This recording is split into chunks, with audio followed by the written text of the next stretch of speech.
Hey guys, Wolfie here, and welcome back to the channel. As always, the usual disclaimer, any opinion here is mine and mine alone. Now, this is a bit of a two-parter into one, so the first part is going to be very brief. It's going to be a live update with me, and then the second half is a RWBY video, so it's going to be like, you're going to see this in a couple of playlists. So as you guys remember, when it comes to like future RWBY stuff regarding like Volume 10 and beyond, I'm not doing that. But when it comes to important RWBY information, like, you know, acquisitions, like finales, all, like, if it's very, very important, I will cover it. Otherwise, I won't. And the whole thing with RWBY, you know, it has been acquired by VIZ Media, so it's going to be like one of the main topics here. But like, first and foremost, usual disclaimer, any opinion being mine and mine alone. So we're going to go into my life update first and foremost. So regarding me lately, you know, work is work. I mean, hours are all over the place, and that will continue to be that way. Now, I had on my most recent physical, the annual type, it was late last month. And for women who are going through perimenopause, which is what I'm clearly going through right now, I mean, yeah, I'm in my early 40s. So what happened during, you know, when they checked my blood work, it turns out my iron levels dropped a good solid amount. It went down. So as of lately, I've been on a prescription for the iron supplement. So that way, my iron levels can go up. So what I've been doing lately, you know, like for a little more the past few weeks, it's just like following the iron regimen as good as I could. Meaning that, and it's kind of tricky to explain this, but if your iron levels like drop like a good deal, it's like it's either going to be iron deficiency anemia, or in my case, perimenopause. So when it comes down to taking the iron regimen, the iron supplement, the prescription type, and mine is about the 325 milligram type, so it is strong. So, when it comes to taking the iron supplements, you either take it 1 hour before you eat, or 2 to 3 hours after you eat. And what you have to do for the first 10 minutes or so, first 10 minutes or so, no less, is that you can stand or you can sit, but you cannot lay down at all. So you have to sit or stand for the first 10 minutes after you take the iron supplement. And again, it's either 1 hour before you eat or 2 to 3 hours after you eat. And this is very much doctor's orders on this particular aspect alone. So I'm just getting myself used to taking the iron supplements on top of my existing regimen, which is berberine. I use it mainly because there's a ingredient in there that I need for the arthritis, which is turmeric. And it's anti-inflammatory. There's also the gummy multivitamins. I'm still taking that to this day for the past couple of years, along with vitamin D3. So that way, you know, hey, it's all good on my end. So that's pretty much my existing regimen. And then I've been taking some painkillers lately because it's like I tend to like run around at work like you wouldn't believe. So it's just like I do need to like rest up, you know, to reduce recurring sciatica flare-ups. So it's just like I've just been focusing, taking care of myself in the sense of like, you know, get used to the regimen, you know, stick with it, most importantly, so on and so forth. So I'm going to check my time. I'm going to try to make this portion okay. So I was trying to make it a little under 5 minutes. So just to recap on the life update. So I am going through perimenopause, which is normal for women my age, and as a result of perimenopause, it is perfectly normal for your iron levels to drop if you're going through perimenopause. So which is pretty much, you know, what happened during my last physical. A bunch of the other stuff seems to be okay for the most part, so that's good and all. So I'll be right back, and we're going to be talking about RWBY. Okay, so I am back. here's what happened. So I was recording this video yesterday, and I was getting ready to post it, but it turns out I really don't do much YouTube stuff anymore. You probably have noticed. It's like it takes me maybe a good while like between videos. So it's just like I just been taking care of myself. You know, making sure my real life is on the up and up, which is far more important than content creation, because it's like you can't really do things in a healthy state. You really can't create stuff if you're not in the right state of mind, if you're not healthy enough to do it. So that I'll put out of the way. So I noticed the app that I'm using here is just like there was no audio coming out. I'm like, oh I'm like, damn it. And I'm like, okay, so I looked at the app. I'm like, make sure I get all the notifications, like, you know, up and like permitting things, like, so hopefully the audio comes out okay. There may be some syncing issues, but it is what it is. So on that note, we're going to be talking about the other meat and potatoes of this video, and that is VIZ Media acquires RWBY. Now, regarding the important stuff with RWBY such as this, I will be continuing to cover. I will be giving my opinion on the matter as always.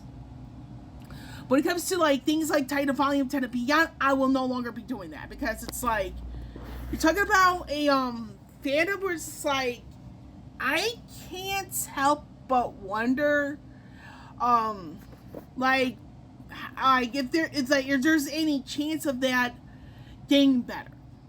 This is my opinion. But anyway, so as of earlier this month, and this month being July, VIZ Media made the announcement that they have acquired RWBY from what used to be Rooster Teeth and /Warner. Now, pertaining to this, there are a few elements in the room. I actually have my handy dandy notebook here. And I was reading this, you know, I watched the video on YouTube, and the YouTube video on this particular subject is from Kerry and Barbara, so I do have some, like, concerns on that part alone, and it's, like, not necessarily bad, but it's more so how will the audience react based on the concerns I have. So, when it comes down to, the aftermath of Rooster Teeth's demise, RWBY was part of like the intellectual properties or IPs that needed to be sold elsewhere. Now, again, earlier this month, VIZ Media acquired RWBY, meaning that we're gonna be seeing all of that. But even with that in the video with Kerry and Barbara, we do know that there are very elephants in the room that have come up, in my personal opinion, from that alone. And some of it good, some of it could be concerning. I mean, we just have to wait and see until I get to that. Now, regarding VIZ Media itself, you know, it's a solid company. I mean, you're talking something that's different from Crunchyroll. I mean, I'm going to get into my thoughts on why Crunchyroll not showing RWBY anymore a little bit later on this video, because I do have my own theory on that. And then with VIZ Media, I feel that they're a solid company, because you're talking about the same company that has shown very much Sailor Moon. I mean, their version being tied to the original Japanese content. And I'm one of those who grew up with another version, which was quite edited, if you know what I mean. Now, for the RWBY merch, you know, this is where it's gonna be coming from VIZ Media. So it looks like things might be okay for RWBY, but it's too soon to tell, in my personal opinion. Now, regarding some of the elephants in the room, I've wrote down 4. I mean, for those of you who are into RWBY, you just go into the comment section if you feel there's going to be others. I just feel free to leave a comment, so that way, hey, I can look at it when I'm able to. I mean, which is probably going to be almost never, because unfortunately, it's like I work and my health stuff, it's like the health stuff takes a much bigger priority. Just a bit of a heads up on that. So one of the biggest elephants in the room, you know, tied like to the content, you know, what's there now, volumes 1 through 9. And then what's going to happen for volume 10 and beyond. So that's major elephant in the room number 1. Is that we have like the home for the content and the merch, but what about the future stuff coming along? Because the last thing we all can remember is that there was a script for volume 10 being written. But the whole video type that has just Kerry and Barbara does bring along other elephants in the room. Now regarding the whole thing, so I'm just gonna go into straight away the second major elephant in the room is that despite this, it's like the second major elephant in the room is a brand new animation team.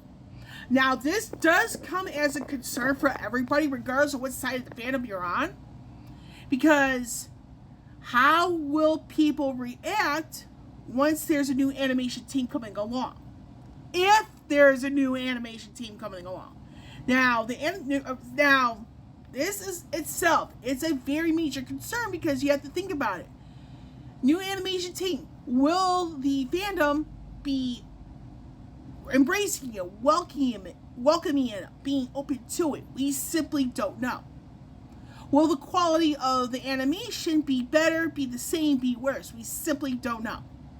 But if RWBY were to continue like the way it has been, the biggest thing here, like in this aspect, is needing a new animation team. There's no ifs, ands, or buts to this. And it's due to that, it's like, we really can't get our hopes up as to when Volume 10 will come out. Because VIZ Media will have to give that the green light.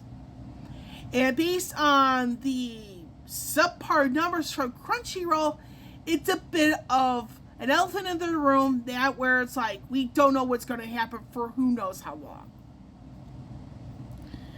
Now, the third elephant in the room, again, I was referring to a little while ago about the other IPs. I know Genlock being one of them. It's like, who's going to acquire those? Are those going to be acquired by anybody? We simply don't know. Because, again, RWBY found a new home, but what about the others? Including Genlock. Now,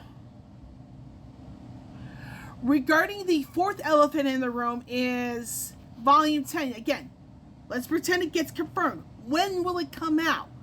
And how will the fans react to when it comes out? If it does come out. Because if we do get a confirmation for Volume 10, I don't see this coming out earlier than early 2026. And if I were to be completely honest, I would probably say maybe late second quarter 2026. But again, that's just my personal opinion. And will the fans be open to that much of a wait? Now, we do know that varying content creators have been open to alternate forms for Volume 10 and beyond. I mean, novellas, manga. So it comes down to, yeah. Now, elephant in the room number 5. And believe it or not, this comes down to the whole video from YouTube featuring Kerry and Barbara. And it's just those two. Will we be seeing new faces? Not just on the writing team, but also on the voice acting side. Because you have to remember, before Rooster Teeth fell apart completely, we know that Miles Luna had left Rooster Teeth to be more independent. So, and I noticed in the video, it's like, you're talking about Eddie and Kiersey, so it's like, do we have a brand new writing team coming along? And regarding Volume 9, Miles Luna, in my personal opinion, was pretty much what saved that volume. because you can't really, I mean, some people mention, you know, some certain degrees of inconsistencies and all that.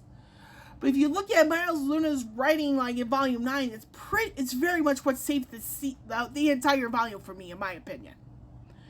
Now, I won't be surprised, in addition, to see new voices for RWBY, Weiss, Blake for starters, even Jean, and maybe some of the others. We simply don't know. And I won't be surprised if some of them get replaced. Like, in the voice acting aspect, and then maybe Miles Luna doesn't even write, like, for RWBY anymore. So I would not be surprised if there are new people coming along. And this will bring a concern, because you're talking about how will the fandom react. Now, okay, good. This is actually going good. So, and mind you, I'm using a brand new, entirely different phone case, so apologies up front for this. I'm just using a brand new phone case. It's like a battery and, yeah, it's a battery and a phone case in one, which is good for conventions. Now, regarding the whole thing with Crunchyroll, I'm going to go into a couple of articles. One of them is about their theory, and then the second article is going to be my theory. So, pertaining to this particular article from Epic Stream, I will have this in the description below. So this is pretty much like they're listing like a wide variety of theories as to why Crunchyroll is no longer showcasing RWBY.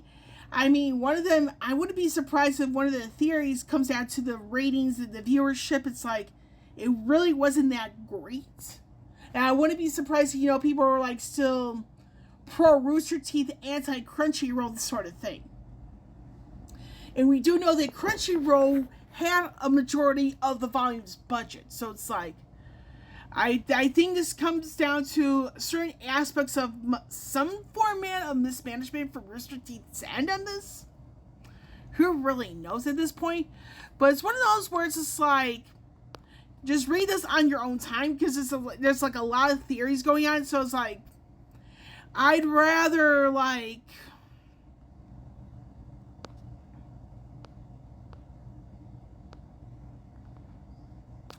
you know, keep certain aspects of this as to myself.